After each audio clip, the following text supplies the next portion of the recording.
Hi student, हमारा आज का जो टॉपिक है वो है बायोटेक्नोलॉजी। आपका नया टॉपिक, नया चैप्टर 23 सेकंड ईयर जो है वो हम डिस्कस करने जा रहे हैं। तो जब भी हम बायोटेक्नोलॉजी की बात करते हैं तो स्टूडेंट ये तीन वर्ड से मिलके बना है। Bio mean life, techno mean technique और लॉजी मीन स्टडी। कि लाइफ के अंदर हम डिफरेंट टेक्निक यूज़ करके स्टडी करते हैं, उससे डिफरेंट प्रोडक्ट्स बनाते हैं। तो अगर मैं आपको बायोटेक्नोलॉजी की डेफिनेशन के बारे में बताऊं तो वो क्या हो सकती है? The branch of biology which deal with the study use of different living organism to produce the different products for the services of mankind in different way, use, insert and exerts different genetic makeup to alteration in different living organism and form the different transgenic plant and products, manufacturing different medicines, vaccines called biotechnology. You explain in different way। जो आपके पास biotechnology है उसको आप different angle से explain कर सकते हैं। तो सबसे पहली बात यह है कि जब भी आप बायोटेक्नोलॉजी की बात करें तो बायोटेक्नोलॉजी का वर्क जो है ये स्टार्ट कब हुआ? तो आप स्टूडेंट देखें कि हमारे पास जब मेंडल का वर्क जो है वो रीडिस्कवर्ड हुआ। मेंडल का जो वर्क है वो 1900 में रीडिस्कवर्ड हुआ। आप तमाम स्टूडेंट ये जानते हैं कि मेंडल ने 2 लॉज जो थे वो दिए थे 1866 में, law of segregation and independent assortment. वो जो दोनों लॉज थे वो 3 साइंटिस्ट डीवेरिस, कार्ल कोरेंज एंड स्कर्मिच ने रीडिस्कवर्ड किए 1900 में। स्टूडेंट जब ये रीडिस्कवर्ड होते हैं, ये जो वर्क है मेंडल का वो रीडिस्कवर्ड होता है, तो उसके रीडिस्कवर्ड होने के बाद new era of DNA technology, DNA के अंदर एक नया दौर स्टार्ट हो गया, डीएनए के अंदर एक नया वर्क स्टार्ट हो गया। तो उसके लिए हम एक वर्ड यूज़ करते हैं स्टार्टलिंग। स्टार्टलिंग का मतलब होता है चौंका देने वाला, हैरान कुन, बहुत अजीब किस्म की रिसर्च हुई। मेंडल का काम रिडिस्कवर्ड हुआ 1900 में। डीएनए टेक्नोलॉजी जो है इसके अंदर एक स्टार्टलिंग हुई, एक वर्क हुआ जिसने दुनिया के अंदर एक तहलका सा मचा दिया। ठीक है जी। तो ऐसे हमारे पास हम क्या करते हैं बायोटेक्नोलॉजी में, अगर मैं आपको सिंपल सा एक्सप्लेन करूं, मेरे पास ये एक बैक्टीरिया है, इसका हम रेड कलर शो कर लेते हैं। इसके साथ ये जो दूसरा बैक्टीरिया है इसका हम जो है ग्रीन कलर शो कर लेते हैं। अब क्या होता है बायोटेक्नोलॉजी में, एक लिविंग ऑर्गेनिज्म से डीएनए को निकाल के दूसरे में इंसर्ट किया जाता है, दूसरे का निकाल के दूसरे में इंसर्ट किया जाता है। इसको हम कहते हैं डीएनए इंसर्ट करना और डीएनए रिमूव करना। जिससे हमने डीएनए को निकाला उससे रिमूव कर लिया, जिसमें डाल दिया उसमें डीएनए को इंसर्ट कर दिया। तो ये काम हम जो है बायोटेक्नोलॉजी में डिस्कस करते हैं। तो यहाँ पे फिर एक चीज़ मैं आपको और बताऊँ, फर्स्ट ईयर के अंदर आपने एक टॉपिक पढ़ा था क्लोनिंग। आपको शायद याद हो कि उसके अंदर आपने क्या पढ़ा था कि एक बॉडी से सेल को निकालते हैं, उस सेल के न्यूक्लियस से न्यू ऑर्गेनिज्म बनाया जाता है। ठीक है जी। तो यहाँ पे मैं एक वर्स जो है कुरानिक वर्स वो आपके साथ शेयर करना चाहूँगा कि आपकी जो सूरह नंबर 29 की वर्स नंबर 19 है वो है अवलम यराउ कैफा युबदिउल्लाहुल खल्क़ सुम्मा युईदुहु इन्न ज़ालिका अलल्लाहि यसीर। जब आप इस आयत को देखते हैं तो इस आयत का अगर हम जो है इंग्लिश में आप इसकी ट्रांसलेशन करें तो यहाँ पे मैंने नीचे लिखा होगा see they not how Allah originate creations then repeat it easy for Allah. इसका मतलब ये है कि वो अल्लाह जिसने एक दफ़ा लिविंग ऑर्गेनिज्म को पैदा किया उसके लिए दूसरी दफ़ा बनाना या पैदा करना बहुत आसान है। अब यहाँ पे डिफरेंट लोग डिफरेंट एंगल से चीज़ों को एक्सप्लेन करते हैं। कुछ कहते हैं जी इस आयत में ये है कि जब इंसान एक दफ़ा मर जाएगा बरोज़े क़यामत उसको दोबारा पैदा किया जाता है, ठीक है। लेकिन according to science and biology and biotechnology इस आयत को अगर हम देखें तो ये है कि फॉर एग्जांपल एक लिविंग ऑर्गेनिज्म को जब इंसान अल्लाह ताला ने पैदा किया, उसी से एक सेल लेके उसी तरह का एक दोबारा बना लेते हैं, तो हम उसको यहाँ पे फिट कर देते हैं। तो मैं इस आयत को एक दफ़ा फिर पढ़ा दूँ ताकि आप भी इसको तैयार कर लें। तो आपने याद भी करनी है, कल को आपको बायोटेक्नोलॉजी के अंदर इस चीज़ के बारे में पूछा जा सकता है। अवलम यराउ कैफ़ा युबदिउल्लाहुल खल्क़ सुम्मा युईदुहु इन्न ज़ालिका अलल्लाहि यसीर, ठीक है। तो इसको आपने अब लर्न करना है और मेमोराइज भी करना है जी। तो यहाँ पे एक चीज़ और मैं बता दूँ, ये मैं आपको बायोटेक्नोलॉजी का जस्ट इंट्रोडक्शन बता रहा हूँ, जो आपके पहले पेज पे जो दो पहले स्टार्ट वाले पैराग्राफ हैं उनके बारे में। अच्छा स्टूडेंट, एक चीज़ और यहाँ पे डिस्कस करते जाते हैं कि इससे पहले मैंने आपको 22 चैप्टर पढ़ाया है, और 22 चैप्टर का जो सबसे लास्ट वाला टॉपिक था ना, जिसमें हम शुगर के बारे में पढ़ा था, उसमें मैंने पढ़ाया था डायबिटीज़ मेलाइटस, ये एक डिजीज़ है। उसमें क्या होता है कि इंसान को एक्सोजीनस इंसुलिन लेनी पड़ती है, बाहर से इंसुलिन।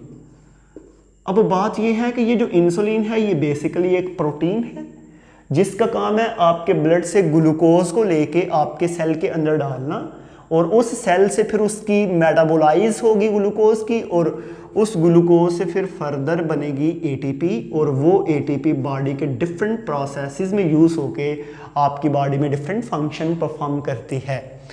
तो क्या था, बिफोर बायोटेक्नोलॉजी रेवोल्यूशंस हमारे पास जो इंसुलिन थी वो हम खुद नहीं थे बनाते, वो हम कहाँ से लेते थे, डेड एनिमल से। और डेड के साथ साथ हम लेते थे डिफरेंट एनिमल्स जो हैं वो जब बड़े होते थे हम उनके ब्लड से ये एक्सट्रैक्ट करते थे। लेकिन आज बायोटेक्नोलॉजी में हमने वो तमाम के तमाम प्रोटीन्स जो हमारी बॉडी के लिए बहुत ज़रूरी हैं वो हमने डिफरेंट माइक्रो ऑर्गेनिज्म के ज़रिए पैदा की हैं, अंडरस्टैंड।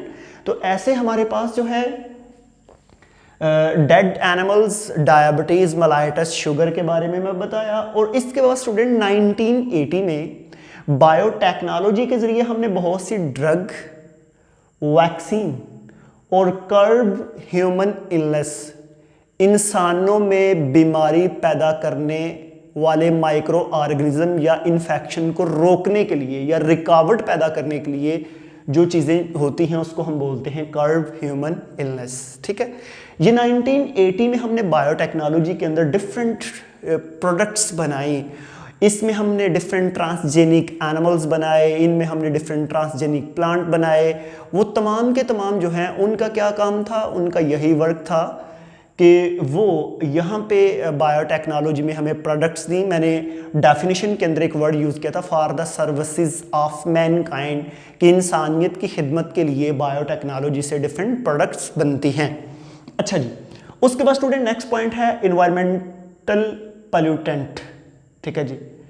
अब ये जो इन्वायरमेंटल पोल्यूटेंट है ये क्या है, मैं यहाँ पे एक छोटी सी बात आपको बताता हूँ।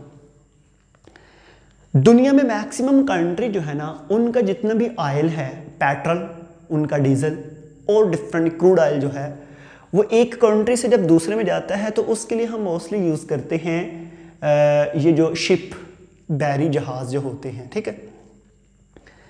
अब आपको पता है कि दुनिया के मैक्सिमम ट्रेडिंग जो है वो सी एंड ओशंस के ज़रिए होती है।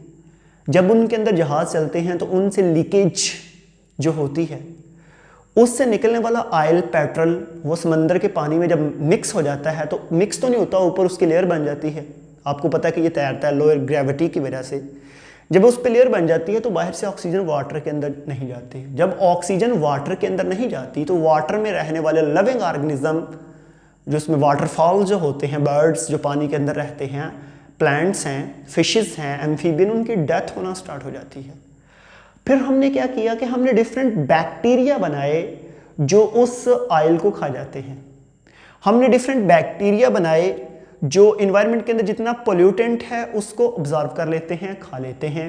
जितनी भी हैवी मेटल्स हैं, ये जितनी भी इंडस्ट्रीज से निकलती हैं, जब ये हैवी मेटल एंटर होती हैं आपके इनके अंदर नदी नालों के अंदर, तो वहाँ पे हमने डिफरेंट बैक्टीरिया डिज़ाइन किए जिनका काम है उन हैवी मेटल को ऑब्जर्व कर लेना, और उससे आपका एनवायरनमेंट क्या हो जाता है, पोल्यूटेंट से पाक हो जाता है, पोल्यूशन से जो है वो क्लीन हो जाता है एनवायरनमेंट। उसके बाद है सॉइल। यहाँ पे एक चीज़ आपको मैं बताता जाऊँ, ये जितनी भी आप वेस्ट रिलीज करते हैं इंडस्ट्री से निकलने वाला, फैक्ट्री से और आपके जो घरों से, जब ये सॉइल के अंदर मिक्स होता है तो उससे सॉइल की फर्टिलिटी जो है वो कम हो जाती है। आपको पता है जब सॉइल की फर्टिलिटी कम होगी तो उसके नतीजे में प्लांट प्रॉपर वहाँ पे ग्रो नहीं कर पाएंगे। जब प्लांट प्रॉपर ग्रो नहीं कर पाते तो सॉइल की इनफर्टाइल होती है, उसको फर्टाइल या उसकी फर्टिलिटी को इंक्रीज करने के लिए हमने कुछ बैक्टीरिया बनाए हैं जो वहाँ पे नाइट्रेट एंड नाइट्राइट की कॉन्सेंट्रेशन को मेंटेन करते हैं और डिफरेंट ह्यूमस मटेरियल को। इसके अलावा हमने बायोटेक्नोलॉजी में डिफरेंट ऐसे चीज़ें बनाई हैं जो इंसेक्ट्स और पेस्ट को मारती हैं। वो इंसेक्ट और पेस्ट जो हमारी क्रॉप्स के लिए बहुत नुकसानदेह हैं, उनके लिए भी हमने डिफरेंट बैक्टीरिया डिज़ाइन किए हैं जी। अच्छा स्टूडेंट, यहाँ पे एक चीज़ मैं आपको बताऊं, जो मेरा प्रीवियस चैप्टर था उसके अंदर मैंने आपके साथ दो चीज़ें बहुत डिटेल में डिस्कस की थी। एक था फिनोटाइप, और फिनोटाइप के साथ जो दूसरी चीज़ मैंने वहाँ पर डिस्कस की थी वो थी जीनोटाइप। ठीक है जी, मैं एक दफ़ा आपको फिर बता देता हूँ कि हमारे पास ये मैंने दोनों ही जो हैं जीनोटाइप लिख दी, PH कर दें, फिनोटाइप और दूसरी है जीनोटाइप। अच्छा जी स्टूडेंट, देखें मैंने आपको बताया था कि ऐसे ट्रेट जो हमें फिजिकली नजर आए उनको हम बोलते हैं फिनोटाइप, और जो पीछे उनको जीन कंट्रोल करते हैं उनको क्या बोलते हैं, जीनोटाइप। लेट्स सपोज मेरी हाइट बहुत ज़्यादा है तो ये मेरी फिनोटाइप है। अब मेरे जीन आपको नज़र तो नहीं आ रहे, जो पीछे जीन है उनको हम क्या बोलेंगे, जीनोटाइप।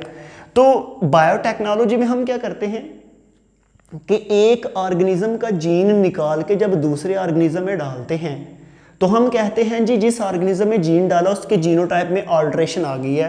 अल्टर्ड जीनोटाइप मीन के जीनोटाइप चेंज हो चुकी है। अल्ट्रेशन का मतलब होता ही जीनोटाइप है।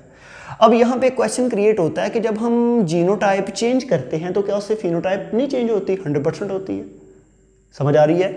जैसा कि मैंने यहाँ पे दो प्लांट बनाए हैं, अगर ये जो प्लांट है इसके प्लांट का फ्लावर कलर है जी ब्लू, ठीक है जी, इसका फ्लावर कलर है जी ब्लू, और ये जो आपको नीचे प्लांट नजर आ रहा है इसका फ्लावर कलर है जी ब्लैक। ठीक है जी, अब मेरी बात को जरा गौर से सुनना है। इसके लीफ कलर ग्रीन है, इसके क्या है रेड। मैं इसका ब्लैक फ्लावर वाला जीन निकाल के इसके जेनेटिक्स जीन के अंदर एंटर कर देता हूं और इसका जो ब्लू वाला है वो रिमूव कर देता हूं। अब मुझे ये बताएं कि इसका जो ब्लैक कलर वाली जीन है वो जब इसके अंदर इंसर्ट हुआ तो इसकी 100% जीनोटाइप तो चेंज हो गई है, लेकिन बाद में क्या होगा देखेंगे जब इसके ऊपर फ्लावर लगेंगे तो वो फ्लावर भी किस तरह के होंगे, ब्लैक कलर के। उससे उसकी क्या हो जाएगी, फिनोटाइप भी चेंज हो जाएगी। और इसके बाद एक बहुत ही इंटरेस्टिंग सा पॉइंट है जीन थेरेपी। मैं एक चीज़ आपको स्टूडेंट बता दूं, ये जितना भी मैं इंट्रोडक्शन बता रहा हूं इस तमाम की डिटेल इसी चैप्टर में हमने पढ़नी है। ठीक है जी, तो नेक्स्ट पॉइंट है हमारा जीन थेरेपी। ये मॉडर्न टेक्निक है चीज़ों को जो है डिजीज़ को कंट्रोल करने के लिए। इसमें हम क्या करते हैं, बॉडी से इन्फेक्टेड जीन को रिमूव करके उसकी जगह पे क्या करते हैं, नॉर्मल जीन को लगाते हैं जिससे बॉडी को रिकवर किया जाता है। और ये जीन थेरेपी आपने पढ़ा था फर्स्ट ईयर के फर्स्ट चैप्टर में। तो लेकिन इस आपके इस चैप्टर में हम जीन थेरेपी के पूरी टेक्निक के बारे में मैं आपको बताऊंगा। उसके बाद नेक्स्ट है जी, अब यहाँ पे एक चीज़ और सुनते जाएं कि ये जो जीन थेरेपी है या हमारे पास बायोटेक्नोलॉजी में कुछ ऐसी चीज़ें हैं, क्लोनिंग, ये ऐसे टॉपिक हैं जिनको लोगों ने एक्सेप्ट नहीं किया। इसके अगेंस्ट जो है उन्होंने बाकायदा जो है मतलब कि कोई भी गवर्नमेंट है उसके अगेंस्ट उन्होंने एहतजाज किया है। ठीक है कि जी आप किस तरह जीन को इंसर्ट करते हैं अपनी मर्जी से और किस तरह निकालते हैं। लेट्स सपोज मैं आपको एग्जांपल दूं, इंसान है, इंसान के अंदर हम किसी एनिमल्स का जीन डाल दें तो इससे क्या होता है कि जो है ऑल्ट्रेशन आएगी ऑर्गेनिज्म में, आप डिटीरियोरेशंस पैदा करेंगे, आप चेंज लाएंगे। तो फिर क्या होता है कि oppose to manipulate of gene, ठीक है, इसकी मैनिपुलेशन जो है कुछ लोग जो हैं वो एक्सेप्ट करते हैं, कुछ इस पे बैन लगाते हैं, कुछ इसकी अपोजिशन में हैं, ठीक है जी। तो इसके बारे में एक और चीज़ कही जाती है कि जो डिफरेंट लोग हैं वो ये कहते हैं कि वक्ती तौर पे आप चीज़ों में अल्ट्रेशन तो ला रहे हैं, लेकिन एक दौर के बाद ये हमारे लिए बहुत नुकसानदेह साबित हो सकती है। लेकिन यहाँ पे एक मैं पॉइंट बताया इल इफ़ेक्ट कि अभी तक तो इसका कोई ऐसा इफ़ेक्ट नहीं है, लेकिन मे भी आने वाले दौर में जो है हमारे पास इकोलॉजिकल रिपरकशंस मीन के इस तरह का माहौल या इस तरह की डिटीरियोरेशंस हो सकती है, जिस तरह अगर ऐसे ही हम इन्वायरमेंट के अंदर चीज़ों का जेनेटिक मेकअप चेंज करते जाएं, उनके जीन निकाल के नए जीन एंटर करते जाएं, तो जब स्पीशीज़ भी फिर हम चेंज करेंगे ना, उसके अंदर डिफरेंट चेंजेस आ जाएंगी, तो ये हमारे लिए प्रॉब्लम भी क्रिएट हो सकता है।